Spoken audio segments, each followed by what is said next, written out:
अस्सलाम वालेकुम everyone, welcome to my channel learn and grow. आज की क्लास का हमारा टॉपिक है रिप्रेजेंटेशन ऑफ टेक्स्ट। किस तरह से कोई भी अल्फ़ाबेट, कोई भी नंबर, कोई भी कैरेक्टर से मुराद मेरा आपके कीबोर्ड में मौजूद डिफरेंट कीज़ का है, लाइक स्पेस बार, एंटर की, शिफ्ट की, टैब की, कोई भी फंक्शन की, एक्स, वाई, ज़ी, जितनी भी कीज़ हैं, उन सबको जब भी आप एंटर करते हैं, तो कंप्यूटर उन कीज़ को अंडरस्टैंड नहीं कर सकता। कंप्यूटर एक्चुअली उनके पीछे छुपे हुए बाइनरी कोड को समझता है, प्रोसेस करता है, अकॉर्डिंगली आपको आउटपुट दिखाता है। तो ये सब होता कैसे है? बेसिकली हमारे पास कुछ कैरेक्टर सेट्स मौजूद हैं, जैसे कि ACII कोड, यूनिकोड और इसके अलावा भी बहुत सारे कैरेक्टर सेट्स मौजूद हैं, जो कि एक वैरायटी ऑफ कैरेक्टर्स और उनकी कन्वर्टेड फॉर्म्स आपको देते हैं और इन कन्वर्टेड फॉर्म्स को हम यूनिवर्सली फॉलो करते हैं। ओके, आगे बढ़ते हैं। तो सबसे पहले ACII कोड डिस्कस करेंगे, American standard code for information interchange, जिसको कम्युनिकेशन सिस्टम या फिर यूजर कंप्यूटर इंटरफेस के लिए डेवलप किया गया 1963 और इनिशियली सिर्फ 7 बिट कोड्स प्रोवाइड किए गए और जिससे हमें 128 कोड्स मिल गए थे, जिनमें लेटर्स भी थे, नंबर्स भी थे और कुछ कीज भी थी। बट जैसे जैसे डेवलपमेंट होती गई और हमें अब नए नए कैरेक्टर्स की जरूरत पड़ी, जैसे कि आजकल आप देखेंगे कि डिफरेंट मैथमेटिकल सिंबल्स अवेलेबल हैं, डिफरेंट स्टिकर्स अवेलेबल हैं और बहुत सारा कुछ जिसके आपको बाइनरी कोड्स चाहिए। तो जब हमें इनकी ज़रूरत पड़ी तो ये ACII कोड हमारे लिए कम पड़ने लग गए और अब हमें मज़ीद कोड्स की ज़रूरत पड़ी। तो ACII कोड कुछ इस तरह के थे, यहाँ पे आप देख सकते हैं कि हमारे पास सिर्फ नंबर्स नहीं बल्कि अल्फ़ाबेट्स और डिफरेंट कैरेक्टर्स भी यहाँ आप देख सकते हैं।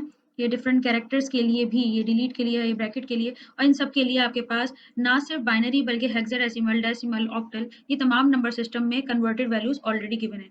Now you don't need to just convert each and everything into the binary form or any other number system like hexa, octa।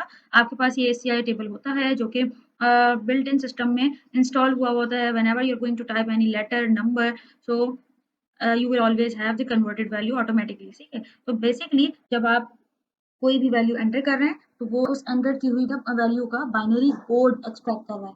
तो आगे बढ़ते हैं।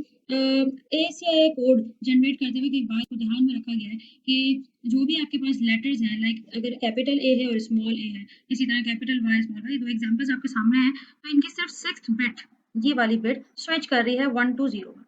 लाइक स्मॉल ए के लिए सेम कोड है जो कि कैपिटल ए के लिए है, बट सिक्स बिट में स्विचिंग हो रही है। अगर ए स्मॉल ए में 1 है तो कैपिटल में 0। इसी तरह स्मॉल में इन्होंने वाई में 1 रखा है और कैपिटल में 0। तो इस तरीके से इन्होंने ASCII कोड को सिंपल भी करने की कोशिश की है। लेकिन जो हमारे पास एक ड्रॉबैक था वो ये था कि ASCII कोड हमें सिर्फ 128 बिट्स प्रोवाइड कर रहा था। तो इसके बाद फिर हम एक्सटेंडेड ASCII की तरफ मूव किए, जिसमें हमने 8 बिट्स कोड पे काम करना शुरू किया। तो एक्सटेंडेड ACII कोड में हमारे पास 8 बिट्स कोड होते थे, जिससे 128 कोड्स और मजीद हमें मिल गए। तो अब ACII और एक्सटेंडेड ACII से तो हम सिर्फ 8 बिट्स कोड को रिप्रेजेंट कर सकते थे, जिसमें हम नॉन वेस्टर्न लैंग्वेजेस लाइक आपके पास जापानीज़ हैं, चाइनीज़ हैं, हम और डिफरेंट लैंग्वेजेस जिनके कैरेक्टर्स के हमें कोड चाहिए थे। फिर इसके बाद एक और कैरेक्टर सेट डेवलप हुआ जिसका नाम है यूनिकोड। ACII कोड सिर्फ 1 बाइट तक सपोर्ट कर रहा था, जबकि यूनिकोड सपोर्ट कर रहा है अप टू 4 बाइट्स। तो यूनिकोड की डेवलपमेंट के बाद अब हमारे पास एक ऐसा कैरेक्टर सेट था जो कि एक वाइड रेंज ऑफ कैरेक्टर्स और उनकी कोडेड फॉर्म प्रोवाइड कर रहा था। तो इस तरह से डिफरेंट कैरेक्टर सेट्स मौजूद हैं और वो कैरेक्टर सेट्स हमें हेल्प आउट करते हैं किसी भी तरह के टेक्स्ट को बाइनरी में रिप्रेजेंट करने के लिए। तो आज की क्लास में हमने टेक्स्ट रिप्रेजेंटेशन पढ़ा है। इंशाल्लाह नेक्स्ट आने वाली क्लास में हम साउंड और इमेजेस को भी देखेंगे कि उनकी रिप्रेजेंटेशन बाइनरी में या कंप्यूटर सिस्टम में किस तरह होती है। आई होप आज की वीडियो बहुत हेल्पफुल रही होगी आपके लिए। Stay tuned to my channel, must subscribe my channel and click on the bell icon. Take care, Allah.